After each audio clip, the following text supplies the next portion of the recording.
नमस्कार, रोकठोक मध्ये आपलं स्वागत। मी प्रसाद काथे। अमित शाह या भारतीय जनता पार्टीच्या राष्ट्रीय अध्यक्षांनी आज गांधीनगर मधून आपला उमेदवारी अर्ज भरलाय। शाह यांनी यावेळी मोठं शक्ती प्रदर्शन केलं। अमित शाह यांचे हात मजबूत करण्यासाठी भाजपाचे आणि एनडीएचे बडे नेते हजर होते।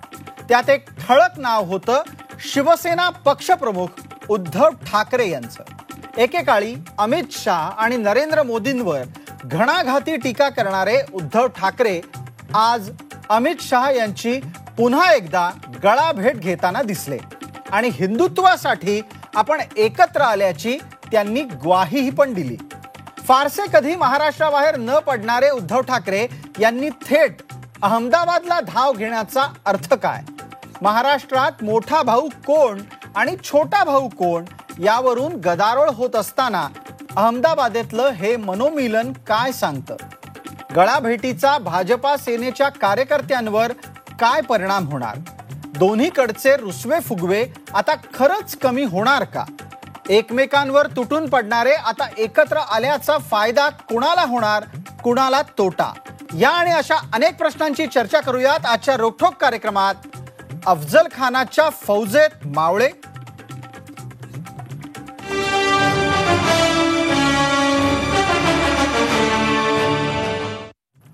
शिवसेना आणि भाजपात आता गळाभेट पर्वत सुरू झालंय की काय असा प्रश्न पडावा।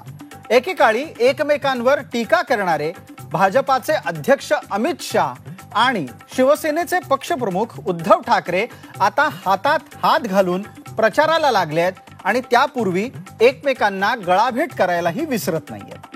अमित शाह यांनी गांधीनगर मतदारसंघातून शक्ती प्रदर्शन करत उमेदवारी अर्ज दाखल केला तेव्हा उद्धव ठाकरे खास मुंबईतून तिथं हजर झाले आणि या दरम्यानच गळाभेटीमुळे कार्यकर्त्यांचंही मनोमिलन होतंय का असा प्रश्न उपस्थित झालाय। आता संपूर्ण केंद्रीय मंत्रिमंडळ इकडे उतरले, जणू काय अफजल खानाची फौज उतरले महाराष्ट्र जिंकायला। ही भगवी वाट आहे, भगव्याची वाट आहे। त्याची तुम्ही कोण किती तुमच्या पिढ्या उतरल्या तरी पटक नहीं वाला, शिवसेना को पटकने वाला पैदा हुआ नहीं, पैदा होने वाला नहीं है। अमित भाई मेरे घर आए, बातचीत हुई, मनमुटाव जरूर था, मतभिन्नता जरूर थी, लेकिन जब हम साथ में बैठे तो कोई अब मनमुटाव नहीं रहा, ना कोई मतभिन्नता रही। और वो इसलिए क्योंकि शिवसेना हो या भारतीय जनता पार्टी, हमारी विचारधारा एक है, हिंदुत्व यानी राष्ट्रीयत्व हमारी विचारधारा है। उद्धव ठाकरेंची ही बदललेली भूमिका। एकेकाळी भाजपा अध्यक्ष अमित शहा आणि पंतप्रधान नरेंद्र मोदींवर टीका करणारे शिवसेना पक्षप्रमुख आता पोहोचले थेट अहमदाबादमध्ये। अमित शहा गांधीनगरमधून निवडणूक लढवत आहेत। शहा यांचे हात मजबूत करण्यासाठी उद्धव ठाकरेही आता तिथे हजर झालेत। युती झाल्यानंतर पहिल्यांदाच राज्याबाहेर पडून अमित शहा यांच्यासाठी ठाकरे थेट गुजरातमध्ये पोहोचले। आता पूर्वीची कटुता विसरून शहा आणि ठाकरे यांनी थेट गळाभेट घेतली। गुजरातवासियांनीही उद्धव ठाकरेंना प्रेम दिलं। उद्धव ठाकरे भाषणाला उभे राहिले तेव्हा गुजरातींनी जल्लोष केला। उद्धव ठाकरेंच्या अहमदाबाद दौऱ्यात स्थानिकांनी ठाकरेंसोबत सेल्फीही काढल्यात। नेहमी अमित शहांविरोधात बोलणाऱ्या उद्धव ठाकरेंची क्रेज अहमदाबादमध्ये पाहायला मिळाली। आपल्या भाषणातही उद्धव ठाकरेंनी अमित शहांचं कौतुक करत विरोधकांना चिमटा काढला। कौन बनेगा प्रधानमंत्री? हमें सत्ता चाहिए, जरूर चाहिए, लेकिन कुर्सी के पागल नहीं है हम, कुर्सी के दीवाने नहीं है हम। मैं विपक्ष को आह्वान देता हूं, चलो जैसे हम एक साथ आए हुए हैं, आपकी एक रैली करो और कार्यकर्ताओं को बोलो कि एक नाम लेकर नारे लगाओ। चलो, मेरा आह्वान है। अमित शहांनी विरोधकांवर जोरदार हल्ला चढवला। गुजरातमधल्या सगळ्या 26 जागा निवडून आणू असा संकल्प अमित शहा यांनी यावेळी केलाय। गांधीनगरमधून अडवाणींचा विजयी वारसा असाच पुढे चालवत राहणार असं अमित शहा म्हणाले। पण या सगळ्यात अडवाणी कुठेच दिसले नाहीत। गांधीनगर क्षेत्र पूरे देश में सबसे विकसित क्षेत्रों में से एक क्षेत्र है। अडवाणी जी के विरासत को मैं बड़ी विनम्रता के साथ, तहे दिल से, बड़े परिश्रम के साथ आगे बढ़ाने का प्रयास करूंगा। सभेनंतर अहमदाबादमधल्या नारंगपुरातून अमित शाह यांचा रोड शो सुरू झाला। प्रचंड कार्यकर्त्यांची फौज आणि सजवलेल्या विशेष रथावर शाह आरूढ झाले होते. रोड शो नंतर अमित शहा यांनी गांधीनगर येथे कूच केलं. यावेळी एनडीएतील घटक पक्षातील केवळ उद्धव ठाकरे तिथे उपस्थित होते. अमित शहा यांनी हा बहुमान ठाकरेंना दिला, हे विशेष. अफजल खान पटक देंगेची भाषा कधीच मागे पडली आहे. आता वेळ आली आहे एकमेकांची स्तुती करण्याची. स्थानिक पातळीवर काही ठिकाणी वाद असले तरी थेट गुजरात गाठून आमची युती किती भक्कम झाली आहे याचा संदेश देण्याचा प्रयत्न उद्धव ठाकरे यांनी या निमित्तानं केला आहे. व्हिडिओ जर्नलिस्ट अरिंदमसह कृष्णात पाटील, झी मीडिया, गुजरात. या चर्चेत सहभागी होणारे मान्यवर आहेत अतुल लोंढे, प्रवक्ता काँग्रेस, अतुल शाह, प्रवक्ता भारतीय जनता पार्टी, ज्येष्ठ पत्रकार उदय तानपाठक, तसंच माझ्याबरोबर स्टुडिओमध्ये आहेत ज्येष्ठ पत्रकार जयंत माइंडकर आणि आज अमित शहांच्या उमेदवारी अर्ज भरण्याचं वार्तांकन करण्यासाठी मुंबईतून अहमदाबादला गेलेले आमचे प्रतिनिधी कृष्णात पाटील. आपल्या सगळ्यांचं या चर्चेमध्ये स्वागत. चर्चेची सुरुवात आपण कृष्णात पाटील यांच्यापासून करतोय. कृष्णात, आज काय माहोल होता तिथे आणि शिवसेनेचं सर्वोच्च नेतृत्व तिथं पोहोचल्यामुळे माहोल बदलला, अधिक वधारला की आहे तसा कायम राहिला? नक्कीच, कारण उद्धव ठाकरे यांची उपस्थिती सर्वाधिक प्रार्थनीय अशी आणि सर्वांना आश्चर्यचकित करणारी होती. कारण गेले 4-4.5 वर्ष अमित शहा असू दे किंवा भाजप यांच्यावर टीकेची एकही संधी उद्धव ठाकरे यांनी सोडली नव्हती. त्यामुळे त्यांची उपस्थिती खास करून गुजरातवासियांसाठी आश्चर्यकारक होती. त्याचबरोबर सर्वाधिक चांगलं भाषण जे आहे ते उद्धव ठाकरे यांनीच केलं असंच म्हणावं लागेल. ज्या पद्धतीने त्यांनी विरोधकांना असू दे किंवा आतापर्यंतच्या मैत्रीचा आणि आतापर्यंतच्या युती संदर्भातला घेतलेला आढावा जो आहे तो देखील त्यांनी महत्वाचा ठरला. आणि एकंदरीतच वातावरण बदल करण्याची भूमिका आणि जी मांडली त्यांनी ते महत्वाचे आहे. आणि उद्धव ठाकरेंची असणारी गुजरातमध्ये असणारी क्रेज देखील या निमित्तानं समोर आली. लोक त्यांना ते उभे राहिल्यानंतर जल्लोष करत होते. लोक त्यांच्यासोबत सेल्फी काढण्यासाठी समोर येत होते. अनेक अशी उदाहरणं होती ज्या ठिकाणी उद्धव ठाकरे यांचं स्वागत अशा पद्धतीनं करण्यात आलं. आणि त्याचबरोबर एक महत्वाची गोष्ट आहे की उद्धव ठाकरे यांनी आतापर्यंत पहिल्यांदाच राज्याबाहेर पडून एखाद्या उमेदवाराचा अर्ज भरण्यासाठी हजेरी लावणं हे सर्वाधिक महत्वाचं आहे. या निमित्तानं ही युती अर्ज भरण्याच्या साठी राज्याबाहेर पहिल्यांदा गेलेत. तसेही उद्धव ठाकरे राज्याबाहेर फार कमी जातात, पण अयोध्येनंतर राज्याबाहेर जाण्याची सवय स्वतःला ते लावताना दिसतायत. आजच्या घडीला उद्धव ठाकरेंनी सर्वात चांगलं भाषण केलं अन्य इतर उपस्थितांच्या तुलनेत, हेही तुमचं एक महत्वाचं निरीक्षण आहे. तुम्ही असेच आपल्याबरोबर चर्चेत सहभागी राहा. आपला पुढचा प्रश्न हा अतुल शाह यांना असणार आहे.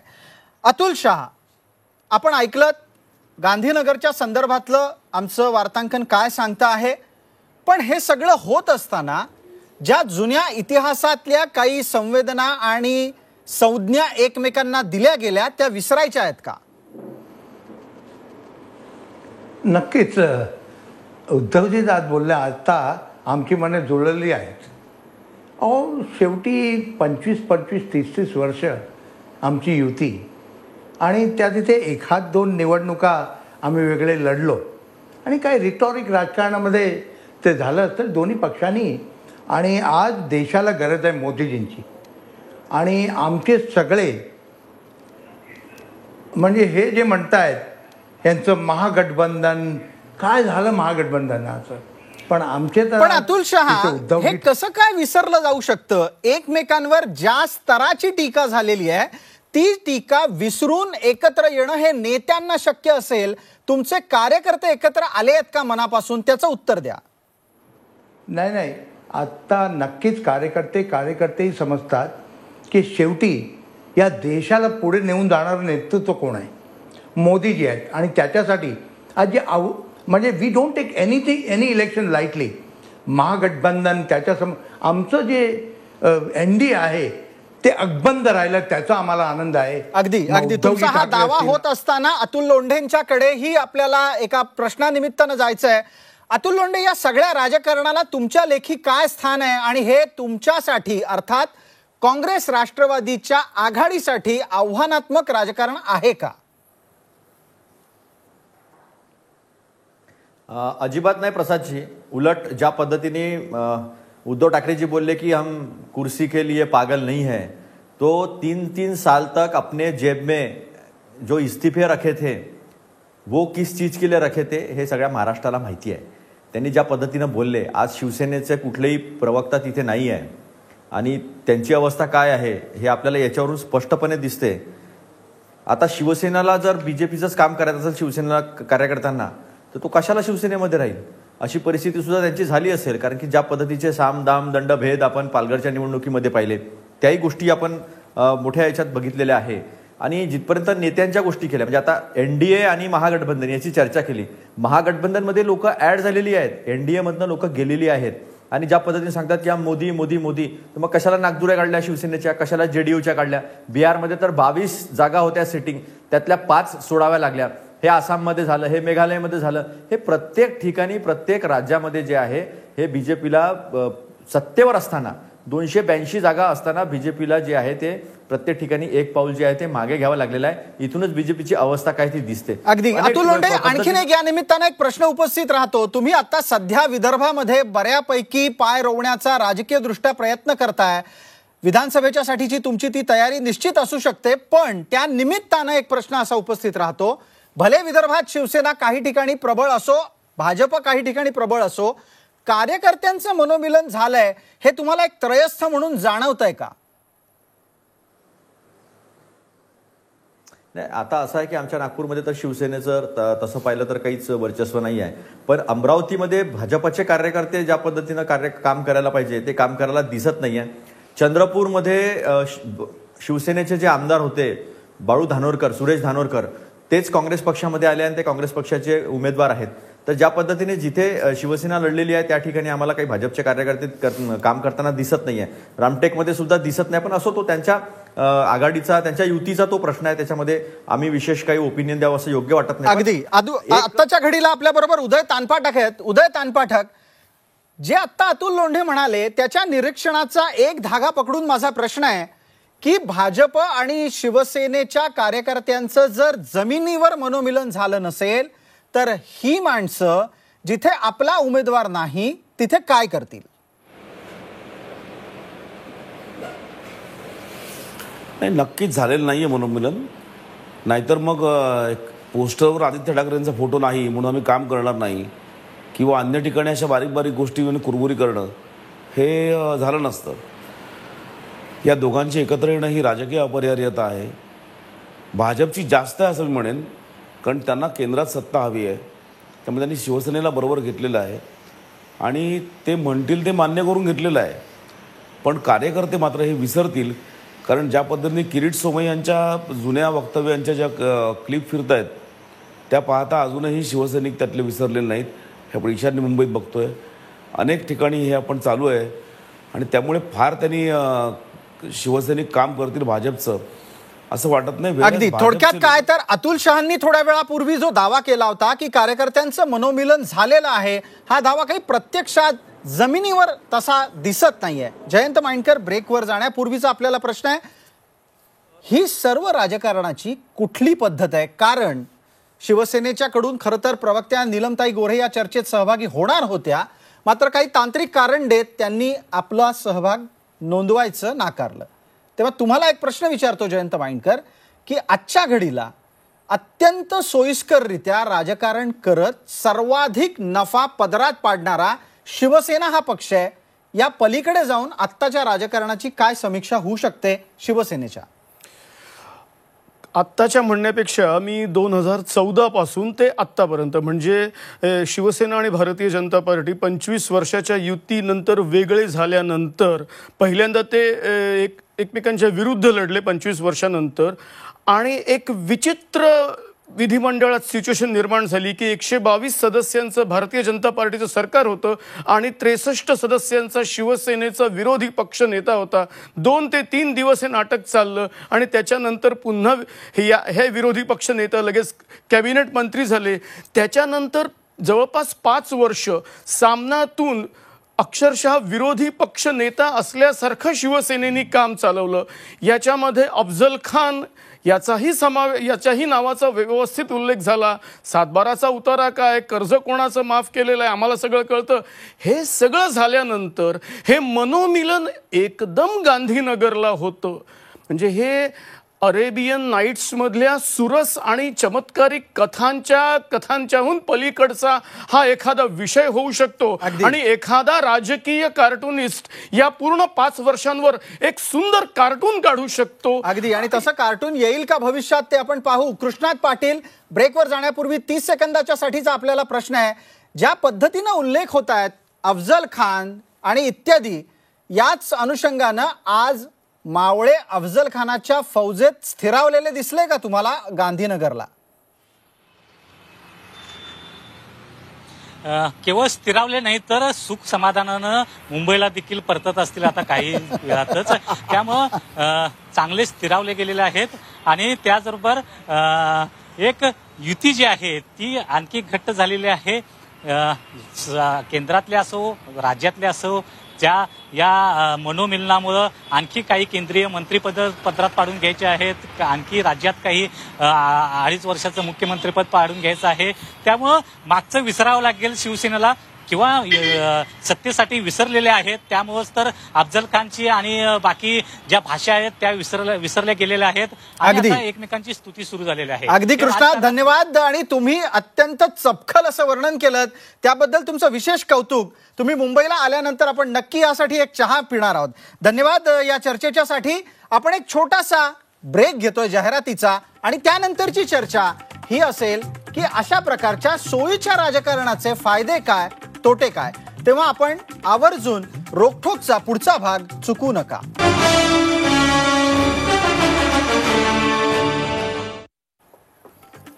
नमस्कार. रोखठोकच्या या दुसऱ्या भागामध्ये आपलं स्वागत. आपण चर्चा करतोय अफजल खानाच्या फौजेत मावळे, अर्थात शिवसेनेचे पक्षप्रमुख उद्धव ठाकरे यांचं गांधीनगरला जाणं आणि निमित्त असणं भारतीय जनता पार्टीचे राष्ट्रीय अध्यक्ष अमित शाह यांचा उमेदवारी अर्ज दाखल करणं. आपण चर्चेची सुरुवात करतोय. आपल्याबरोबर विविध मान्यवर आहेत. अतुल लोंढे, प्रवक्ता काँग्रेस, अतुल शहा, प्रवक्ता भाजपा, उदय तानपाठक, ज्येष्ठ पत्रकार, कृष्णात पाटील आमचे सहकारी आणि जयंत माइंडकर, ज्येष्ठ पत्रकार माझ्यासोबत स्टुडिओमध्ये. माझा पहिला प्रश्न उदय तानपाठक यांना. उदयराव, ज्या पद्धतीनं राजकीय पक्ष सगळं काही विसरून निवडणुका जवळ आल्या की केवळ आणि केवळ सत्ता प्राप्तीचं एकमेव ध्येय ठेवून सोबत येतात, अशा राजकीय पक्षांना स्वतःची कमिटेड वोट बँक असते. पण जेव्हा ते एकत्र येतात तेव्हा परस्परांना मतं बदलून देऊ शकतात का? वोट ट्रान्सफर ज्याला म्हणतात, तो वोट ट्रान्सफरचा फॉर्म्युला उपयोगी पडतो का? आणि मुळात अशी युती किंवा आघाडी कशासाठी गरजेची असते? तुम्ही राजकीय निरीक्षक म्हणून उत्तर द्या.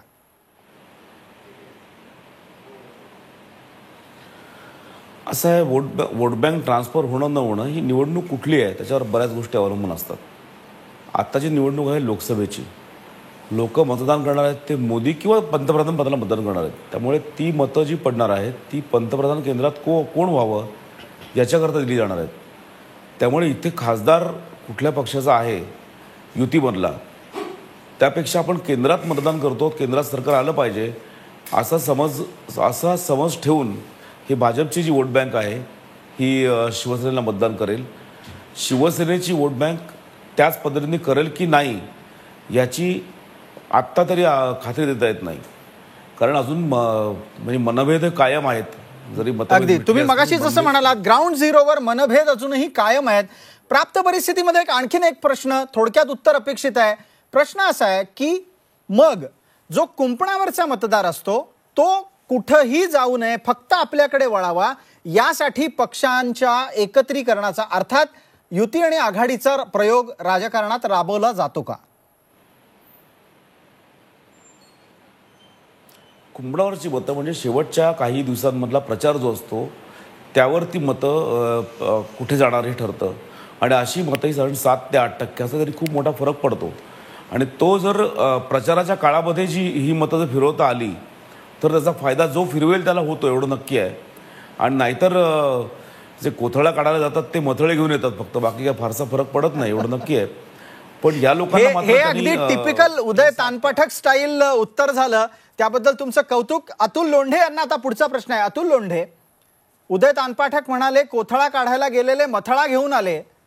आत्ताच्या घडीला तरीही प्राप्त परिस्थिती अशी दिसतीये की काँग्रेस आणि राष्ट्रवादीच्या समोरचं यामुळे उभं असलेलं आव्हान काही प्रमाणात का होईना वाढलंय. याचं कारण मी तुम्हाला सांगतो. युती झाली नसती तर झी 24 तासच्या वतीनं केल्या गेलेल्या पाहणीत असं समोर आलं होतं की काँग्रेस आणि राष्ट्रवादीला बऱ्यापैकी जागा मिळाल्या असत्या. आत्ताच्या घडीला युती झाल्यामुळे मतांचं कन्सॉलिडेशन, एकत्रीकरण हे बऱ्यापैकी होताना दिसतंय. तुमची प्रतिक्रिया? मला असं वाटत नाही प्रसाद की हे कॉन्सॉलिडेशन होताना दिसत आहे. जर हे कॉन्सॉलिडेशन होताना दिसत असतं तर विदर्भामध्ये धानोरकर पक्षामध्ये आले नसते, तर अमोल कोल्हे जे आहे ते राष्ट्रवादीमध्ये तिकडे पश्चिम महाराष्ट्रात गेले नसते. तर ह्या गोष्टी ज्या आहे ह्या खूप इंडिकेशन आहे. आणि गडकरीजींनी फॉर्म भरला त्यावेळेस रुपाल तुमरे त्यांच्यासोबत होते, रामटेकचे आमदार, पण जिल्हाध्यक्ष, शहर अध्यक्ष, शिवसेनेचं जी स्ट्रक्चर आहे ऑर्गनायझेशन, त्या संघटनेपैकी कोणीही नव्हतं. उलट माझा बघण्याचा दृष्टिकोन थोडा वेगळा आहे की उद्धवजी जे गुजरातला गेले, अहमदाबादला, तिथे अमित शहांनी शय मात केलेली आहे ती नितीन गडकरींवर. कारण की या इथली महाराष्ट्रातली आघाडीवर माझं वर्चस्व आहे, प्रमोद महाजन गेल्यानंतर, अशा पद्धतीचं नितीन गडकरींचं हे होतं, राजकारणामधलं स्थान होतं महाराष्ट्रातलं. ते कमी करण्यासाठी अमित शहांनी स्वतः तर आलेच, पण त्यांनी तिथे फॉर्म भरायला उद्धव ठाकरेंना बोलवलं, एक दिसतंय. आणि दुसरी गोष्ट असं दिसतंय की नितीन गडकरींचं कुठंतरी याच्यामध्ये खच्चीकरण करण्याचा जो प्रयत्न आहे की इन केस उद्या जर नरेंद्र मोदी प्रधानमंत्री नाही झाले, जे अपेक्षित यश आहे ते नाही मिळालं, तर मग प्रधानमंत्री का कॅन्डिडेट मैं ही अमित शाह ही रहेगा, अशा पद्धतीचं हे स्टेटमेंट, पॉलिटिकल स्टेटमेंट होतं असं मला वाटतं. ही काँग्रेसची प्रतिक्रिया आहे. याच्यावर तात्काळ प्रतिक्रिया आपल्याला अतुल शहांची घ्यावी लागेल. अतुल शहा, तुम्ही अतुल लोंढेंचं वक्तव्य ऐकलं असेल, मला काही वेगळा प्रश्न विचारायचा नाहीये त्यावर. नाही, मला कधी कधी असं वाटतं, तुम्ही विचारता की मी सांगू त्यांच्यावर? तुम्ही बोला, तुम्ही ऐकलं असेल त्यांचं वक्तव्य. असं आहे, अतुलजींना त्यांनी त्यांचं काँग्रेस आणि राष्ट्रवादीचं काय चाललंय त्याची चिंता करा. आमच्याकडे आमची पक्षाची बांधणी तुम्हाला कळणारच नाही. आमची मोस्ट लोकतांत्रिक पार्टी आहे. मला त्यांनी प्रश्न विचारला म्हणून मी उत्तर दिलं. नाही, तुमच्या पक्षात काही करायचं नाही. लोंढेजी, तुम्ही उत्तर दिलं, पण तुमच्यामध्ये तुम्ही एक फॅमिली पार्टी आहात. अहो, तुमच्याकडे लोकशाही मला माहिती आहे ना. नाना पटोले का बाहेर पडले? आहे ना, गल्ली ते दिल्लीपर्यंत आहे म्हणून बाहेर पडले. आणि आमच्या इथे छोटा बोलता येत नाही. नरेंद्र मोदी चायवाला प्रधानमंत्री होऊ शकतो असं सावित्रीबाई फुलेंनी सांगितलं. ते नाही आहे. अनेक लोक निघाले. तुम्ही शहासाहेब ते जर प्रधानमंत्री झाले असेल तर 70 वर्षामध्ये काँग्रेसने लोकशाही टिकवली, लोकशाही ठेवली म्हणून चहा विकणारा माणूस प्रधानमंत्री झाला. काय लोंढे साहेब, हो नक्की. आणि ते आमच्याच आणि त्याच गांधीनगरमध्ये अमित शहा पोस्टर लावत होते, पण आज ते कॅन्डिडेट झाले नाही. कुठल्या सीटमध्ये? सर्वात महत्वाची देशाची, जिथे पंतप्रधान अटल बिहारी वाजपेयी लढलेत, LK अडवाणी लढलेत, अशा सीटवर हे भारतीय जनता पार्टीमध्येच घडतं. अतुल शहा, पण एक मिनिट, अतुल शहा, हा इतिहास झाला, तो इतिहास माहिती आहे, त्याचं दिवसभर वार्तांकन झालंय. मुद्द्याकडे येऊया. अमित शहा यांनी उद्धव ठाकरेंना गांधीनगरला बोलावण्यामागचं राजकारण काय होतं ते सांगा. नाही, शेवटी ज्या निवडणुकीमध्ये आता राष्ट्रीय अध्यक्ष अमित भाई आहेत, ते घटक पक्ष म्हणजे आमच्या ज्या NDAची जी टीम आहे त्यातले उद्धवजी पण प्रमुख आहेत, अमित शहा NDचे आहेत आणि ते स्वतः निवडणूक लढतात. सगळे विरोधी पक्ष, सगळे नेते गेले, हरकत काय? नितीश कुमार का नाही? ते काही कामासाठी अडले असतील, बोलवलं असं तुम्ही फिल इन द ब्लँकच करा, पण बाकी आमचं किती ते फिल इन द ब्लँकचं ते काय नेमकं काढा. तसं काय नाहीये. तुमचं नागपूरमध्ये काम करतोय, हे महामिलावट तुमचं संपलेलं आहे. हे महामिलावट झालंय. आमचं अगदी तगडं महागठबंधन झालं. 300 सीटच्या वरती काल मोदी साहेबांनी सांगितलंय काम करतात आहे गडकरींना हरवायला इथे. हे 300च्या वर जाणार ठीक, आहे. मला असं वाटतं की आता यात परस्परांचे आरोप प्रत्यारोप होत आहेत, मुद्दा मिळत नाही आणि मुद्द्याच्या कडे आपल्याला सरकायला हवं. दोन्ही प्रवक्त्यांना मी हस्तक्षेप करून विनंती करतो. आपण पुढे जाऊया. चर्चेच्या साठीचा पुढचा माझा मुद्दा आहे तो जयंत माइंडकर यांना. अशा राजकारणाचे फायदे तोटे नक्की कोणाला असतात तेही सांगा.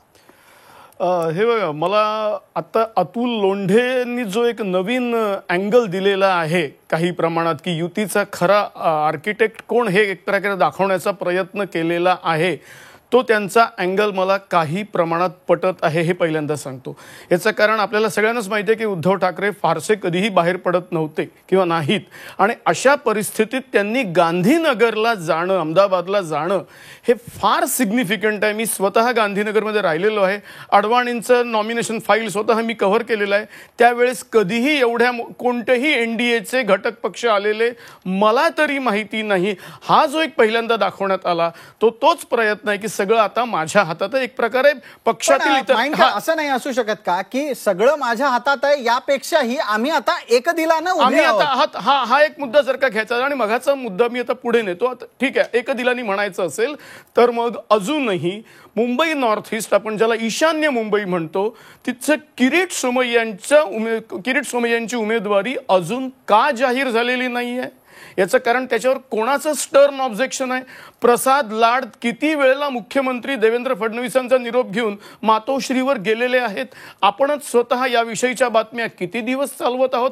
जसं आत्तापर्यंत सांगलीची सीट अनाऊन्स झालेली नव्हती म्हणून भारतीय जनता पार्टी समजा स्वाभिमानीवर क्रिटिसिझम करत असेल, आजही किरीट सोमय्यांची उमेदवारी जाहीर झालेली नाहीये. पण मग आजच्या घटनेच्या नंतर त्यात काही संकेत मिळतात हा प्रश्न मला कृष्णात पाटील यांना विचारायचा आहे. कृष्णात पाटील, तुम्हाला असं वाटतंय का की आजच्या घडामोडीनंतर गांधीनगरला जाऊन अतिशय चांगलं भाषण करून जेव्हा उद्धव ठाकरे परततील त्यावेळेला ईशान्य मुंबईचा प्रश्न सुटलेला असेल का? ईशान्य मुंबईचा प्रश्न हा केवळ आणि केवळ शिवसेनेच्या अडवणुकीमुळे थांबलाय हे एवढं लक्षात घेतलं पाहिजे. जर दानवे आणि खोतकर यांचा प्रश्न मुख्यमंत्री सोडवू शकतात तिथल्या स्थानिक लेवलला, तर ईशान्य मुंबईचा प्रश्न मुख्यमंत्र्यांना घेऊन उद्धव ठाकरेंना घेऊन मुख्यमंत्री सोडवू शकतात, परंतु तसे प्रयत्न झालेले नाहीत हे देखील तितकंच महत्वाचं आहे. त्यामुळे ईशान्य मुंबईचा प्रश्न हा दोन्ही बाजूने अडकलेला आहे. कारण भाजपच्या अंतर्गत देखील ईशान्य मुंबईचा प्रश्न सोडवण्यामध्ये हलगर्जीपणा होतोय किंवा चालढकलपणा होतोय हे देखील तितकंच खरं आहे. त्यामुळे ईशान्य मुंबईचा हा प्रश्न जो आहे तो काहीसा प्रमाणात जसा थोडासा राजकीय आहे त्याचबरोबर तो भाजप अंतर्गत देखील आहे हे पाहणं देखील महत्वाचं आहे. कारण ईशान्य मुंबई हा केवळ शिवसेना अडवते म्हणून थांबलेला नाही, तर मुख्यमंत्र्यांना देखील तो सोडवायचा नाहीये का हा देखील महत्वाचा प्रश्न या ठिकाणी. अगदी या संदर्भात उदय तानपाठक यांच्याकडून काही अपडेटेड माहिती आहे का ते विचारूयात. मग त्यानंतरचा माझा पुढचा प्रश्न. उदय तानपाठक, ईशान्य मुंबईचा प्रश्न कोणाला चिघळत ठेवायचा आहे आणि आज गांधीनगरची वारी केल्यानंतरही त्याचं उत्तर मिळेल का नाही?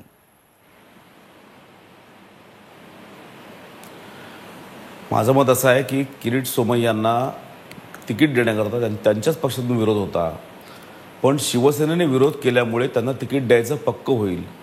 त्यामुळे शिवसेनेने किरीट सोमय्यांना मदतच केलेली आहे असा माझा एक अभ्यास आहे. त्याच्यामध्ये शिवसेनेने विरोध करून सोमय्यांनाच तिकीट द्यावं अशा प्रकारची परिस्थिती निर्माण केली भाजपने, आणि भाजपकडून त्यांनाच तिकीट दिलं जाईल असं आत्ता दिसतंय.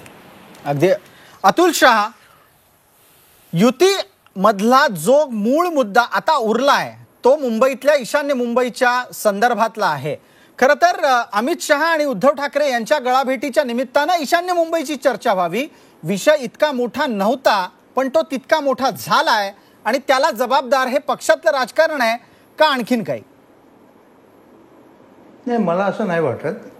काही वेळी अनेक परम्युटेशन कॉम्बिनेशन कोर कमिटी विचार करत असते.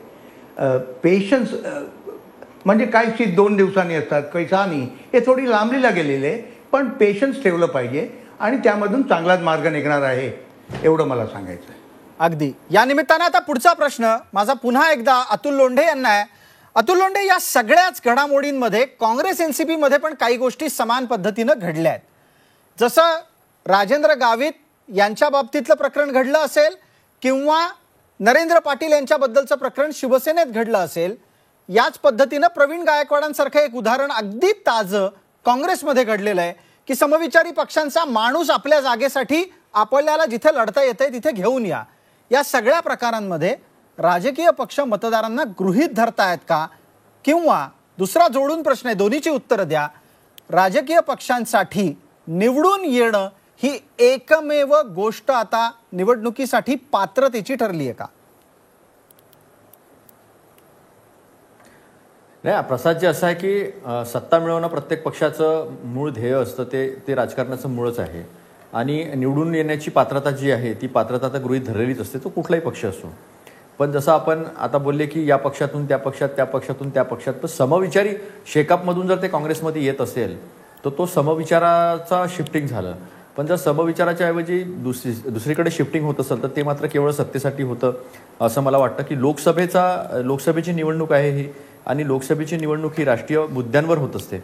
आणि राष्ट्रीय मुद्द्यामध्ये वैचारिक विभागणी या देशाची दोन याच्यात झालीच आहे, काँग्रेस आणि भाजपच्या याच्यात.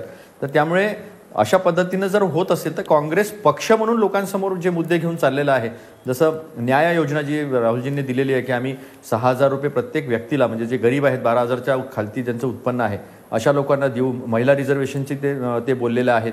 पॅरामिलिटरी फोर्सेस, CRPFचे SRPFचे जे सैनिक आहेत त्यांना शहीदांचा दर्जा देऊ, जो अजूनपर्यंत दिला नाही आहे. त्यांचं राजकारण भरपूर केलं भाजपने, पण दिला नाही आहे. या मुद्द्यांच्या आधारावर चाललो आहे. आणि मग या मुद्द्यांसाठी लढायचं, लोकांसाठी लढायचं, संविधानासाठी लढायचं, तर मग आपल्याला जिंकून येऊ शकणारे समविचारी पक्षातून जर लोक येत असेल तर त्याला काही हरकत असावी असं मला वाटत. पण मग यात युती आणि आघाड्या होत असताना मतदारांना गृहीत धरलं जात आहे असा एक विचार आहे, त्याच्याबद्दल नाही. मतदार असा आहे की राष्ट्रीय मुद्दे जे आहे आणि आपल्याला पुढे कशा विचारांचं सरकार पाहिजे, कोणत्या मुद्द्यावर सरकार पाहिजे, जनरली मतदार लोकसभेमध्ये ह्याच्यावरच विचार करत असतो. कारण की इतक्या मोठ्या मोठ्या कॉन्स्टिट्युन्सीज आहे. म्हणजे तुम्ही चंद्रपूरचा विचार केला, 177 किलोमीटरची कॉन्स्टिट्युन्सी आहे. वर्धा कॉन्स्टिट्युन्सी इकडे हिंगणघाट समुद्रपूरपासून पूर्ण तिकडे मोर्शी काटोलपर्यंत पोहोचून जाते. म्हणजे काटोलचा भाग येत नाही पण मोर्शी काटोलला टच होत असते. इथपर्यंत हे मतदारसंघ जे असतात तिथे उमेदवार सगळीकडे पोहोचू शकत नाही. त्यामुळे इथे पक्षाचा विचार आणि राष्ट्रीय मुद्दे जे आहे ते लोकशाहीमध्ये फार जास्त ठरतात. थँक्स टू टेक्नॉलॉजीमध्ये जी डेव्हलपमेंट झालेली आहे, आपण आपला जी चर्चा करतोय ती एकाच वेळेस लाखो कोट्यावधी लोकांपर्यंत पोहोचत असते. मग वेगवेगळे माध्यम जे आहे त्या माध्यमातून आपण जो विचार करतो, लोक मतदारापर्यंत घेऊन जातो, तो जनरली उमेदवार तर असतोच, पण उमेदवारासोबत आपण कोणत्या मुद्द्यावर निवडणूक लढवत आहोत, आपण सरकारमध्ये आल्यानंतर काय करणार आहोत, याच्या अनुषंगाने त्याचा विचार होत असतो. त्यामुळे मला असं वाटतं की समविचारी जर कॅन्डिडेट असेल, समविचारी पक्षातून जर आला असेल तर एवढा फरक पडेल असं मला वाटत नाही. अतुल शहा, या निमित्तानं एक प्रश्न आहे आणि तो असा आहे की मग जे काही शिवसेना आणि भाजपचं गेले 4, 4.5, पावणे 5 वर्ष चाललं होतं ते सगळं ठरवून होतं का? कारण सुरुवातीला विरोध करून विरोधकांना नामशेष करायचं, नंतर हिंदुत्वाचा अजेंडा घेऊन भाजपसोबत जायचं आणि भाजपनं सामावून घ्यायचं, हे सगळं ठरवून केलं होतं? नाही, असं काही ठरवून काही होत नसतं. काही मतभेद असतील ते जाहीर झाले, पण सरकार तर आम्ही व्यवस्थित चालवलं, महाराष्ट्रामध्ये चालवलं, आम्ही केंद्रामध्ये शिवसेनेच्या बरोबर होतो. ही थोडीशी झाली, आय डोंट से नो, पण शेवटी एक विचार, हिंदुत्वाचा विचार, आणि हिंदुत्व हे नॅशनलिझम, हे राष्ट्रवाद, हे दिस इज व्हेरी इम्पॉर्टंट. त्यांनी म्हणजे 1-2 निवडणुका आम्ही इथे तिथे लढलो नाही बरोबर, त्यांनी काही वेगळे होत नाही आहे. आणि अतुल लोंढेंनी बरोबर सांगितलं, आजचं जे चित्र आहे नॅशनल लेवलमध्ये जे प्रश्न आहेत त्याच्यावर लोक मतदान करत असतात. आता उदाहरणतः मोदीजींनी जे कामं केलेले त्याची चकासणी होईल आणि ते काम कंटिन्युटीच्या निमित्ताने भाजपा शिवसेनेला मतदान होणार आहे. म्हणून हे महत्वाचं. आणि इलेक्शन डे बाय डे आपल्या देशाचं म्हणणं असं आहे की हे हिंदुत्वाच्या साठीचं केलेलं एकत्रीकरण पक्षीय स्वरूपातलं आहे. पहिली प्रतिक्रिया आपण पटकन घेणार आहोत. उदय तानपाठक, त्यानंतर बोलतील अतुल लोंढे आणि मग जयंत माइंडकर. उदय तानपाठक, आपण सुरू करा, 30 सेकंद आहेत आपल्याकडे. नाही, मला अतुल शहाना एकच प्रश्न विचारायचा की त्यांनी जे आता सांगितलं तर किरीट सोमय्यांनी जी मतं व्यक्त केली होती त्यावेळी त्याच्याशी ही भाजपची अधिकृत मतं होती का नाही, नव्हती? भाजप सहमत आहे का नाही त्याच्याशी, हे त्यांनी सांगावं. अगदी. आणि या निमित्तानं मग एक उपप्रश्न माझ्याकडून अतुल शहांना असणार आहे, तो म्हणजे असा की ती भाजपची भूमिका जर होती किंवा नव्हती, तर त्यावेळेला एका हिंदुत्ववादी पक्षावर इतकी जहरी टीका करताना भाजपच्या नेत्याला विचार करावासा नाही का वाटला? शेवटी किरीटजी काय बोलले काय नाही बोलले तर ते स्वतः बोललेले आहेत आणि त्याच्यात काही त्याचं आणि ह्याचं काही कंपॅरिझनच नाही आहे. आता युती आम्ही तर आज हिंदुत्व हे सर्वात, आणि आज देशाला आव्हानं किती आहेत, आंतरराष्ट्रीय आव्हानं आहेत, आतंकवाद आहे, त्याच्यामध्ये जर का आम्ही एक फोर्स राहिलो नाही तर या देशाची चिंता करणार कोण? आणि ज्या अतुल शहा ज्या पद्धतीनं बॉल तुम्ही टोलवताय त्याबद्दल तुम्हाला हॅट्स ऑफ करायला पाहिजे, कारण आलेल्या मुद्द्याला हवं ते उत्तर देण्याची बऱ्यापैकी कला तुम्ही आत्मसात केलेली आहे. अतुल लोंढे, 30 सेकंदात तुमची प्रतिक्रिया. आपल्याला पुढे जयंत माइंडकरांकडे जायचं आहे. असं आहे की शारदा चिटफंड मधला मुकुलराय इकडे आला की तो रीनच्या साबांनी धुवून स्वच्छ जसा साफ होतो तसा भाजपच्या लोकांनी किती काही केलं तरी स्वच्छ साफ झाले. आता शिवसेनेचा जो गोल्डन पॅरेट जो आहे, सोनेरी मिठ्ठू जो आहे मुंबई महानगरपालिका, त्याच्यामधले जे भ्रष्टाचार वगैरे बद्दल किरीट सोमय्या बोलले होते. आता शिवसेना यांच्यासोबत युती झाली त्यामुळे शिवसेना सुद्धा रीन साबणेने धरून साफ झाली. आणि कसल्या हिंदुत्वाच्या गप्पा करतात हो हे लोक. आमच्या नागपूरमध्ये 450 मंदिरं पाडल्या गेली.